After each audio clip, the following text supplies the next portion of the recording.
पहुंच गए हैं ससुराल।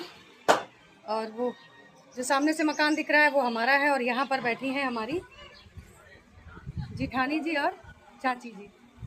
तो आइए लेते हैं सभी का आशीर्वाद। और बताओ कैसी हो आप लोग? चाचा जी की तबीयत खराब थी, ठीक है? और फिर साड़ी गिर गई तो करती है कि आ गए घर?